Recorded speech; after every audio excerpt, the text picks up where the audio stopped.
Good morning, everyone, and welcome to Fabulous Friday. It's that time of the week again. It's been and gone very, very quickly. Right, before I show you my makes today, I want to explain a die that I designed. Some people have bought it and they don't know how to use it. Well, I have actually used it on one of my cards today, but I have also cut it out. Now, I used my square stitched frame die and I used it's known as a photo tray die on the website. It is actually a dimensional tray that you can fill up with different objects to give your card or your project dimension. So I used it with my square frame. You can use it without anything because the outside edges do not cut. So you can make your card any shape you want and as big as you want, but the aperture will only cut out to that dimension. Now I will measure that for you, just so that you know. From cut line to cut line is just shy of 3.5 inches and it's perfectly square. So that is the size of that die. It's a lovely die. It's lovely quality. Close up for you. See, this is a score line. This is a score line. And going through in the cross is the cut lines. So I have cut one out to show you. And as I said, I use my square stitch die. When you cut it out, this is what you get. Can you see those two embossed lines there? And it's very, very easy to do. You just turn it over. I'm going to put it down and I hope that you can see what I'm doing, and you're just going to bend it along the score lines there, folding out towards yourself. You can use a bone folder if you want to. I'm just doing it very quickly to show you. And my little background here, which is made of fabric, might shift around a bit, so I apologize for that. So this is what you have, to make sure that you can see. Now you fold back now, and there is another score line, so we're now going to fold that one because we did the first score lines, and you can start to see it's sticking up. Whoops, she says, missing her score line. This is because I can never really see what's on camera. Now, once you've done that, you can flip it over and pull back in this direction so that your creases are all nice. I'm probably making a complete pig's ear of this.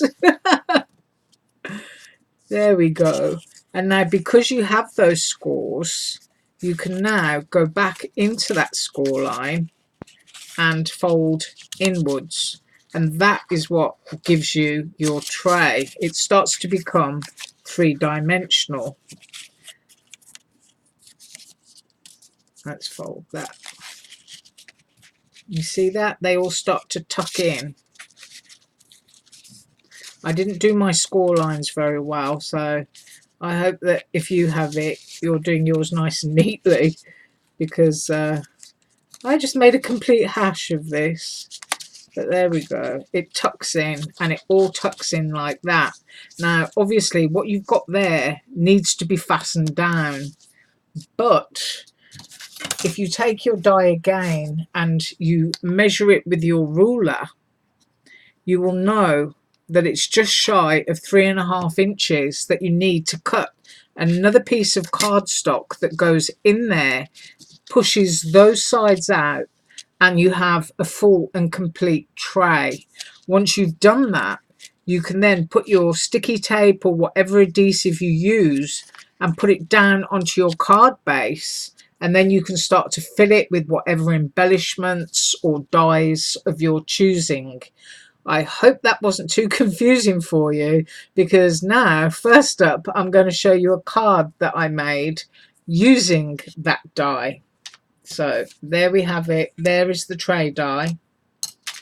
And I used a piece of 5.5-inch cardstock, and I used a little girl who is all in bits and I also used a flower die. Now, where on earth I put it, let me pick it up. I had to put it on a piece of magnet because I was afraid of losing all the small bits. So this is the die, and it's like a dandelion. In fact, I would say it probably is a dandelion. So that's the flower die that I used, and this is what I made. As you can see there, into the tray I put the black dotty paper, and I'm able to put flowers down into the base to give the whole card dimension. Can you see that? And there is that lovely girl with her lovely hair. I cut her hair twice so that I could, you know, feather it up a bit and give it a bit of texture. And there is that dandelion flower, and I scattered others underneath the tray. I actually used 3 foam glue pads from Dollar Tree and stacked them on top of each other, and so her dress is attached to the base of the tray there. But that is what I made using that tray die. I hope that I explained it well enough for you. So that is my first make. My second, I used my rectangle stitch die, and I used a pineapple shaker die. I am going to measure all these when I'm finished. And this is what I made. I inset one of the pineapples so that it can be a shaker, and the other one I just left completely whole. And you do that by cutting it in the die, leave it in the die, and put double-sided sticky tape onto the back of it before poking it out, and then all your bits will stay together for you. And up here I've used my favourite twine from AliExpress and just one single gold sequin there. I really like that shaker. I think it's really simple and lovely. And of course, the pineapple there, the sign of friendship. So it's just a great die to have all year round. So what else have I got? I have this. If you know me, I use a very large lint roller for getting up all of the glitter and stuff from my craft mat. It means you don't have to pick up your craft mat and wash it. And this is from Dollar Tree, and I discovered that they had tiny little ones, so I thought that's a great thing to have on my desk rather than a big huge one that's always rolling around. So these are useful. $1 from Dollar Tree, and Dollar Tree also have these, and they are really thick handled and very sturdy.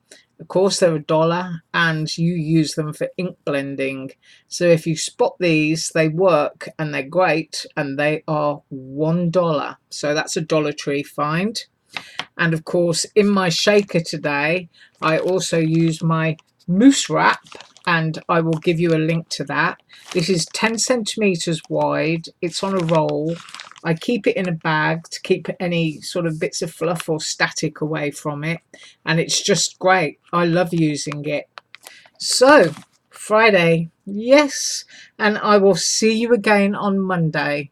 You have an absolutely fantastic weekend, and I will see you then. Bye.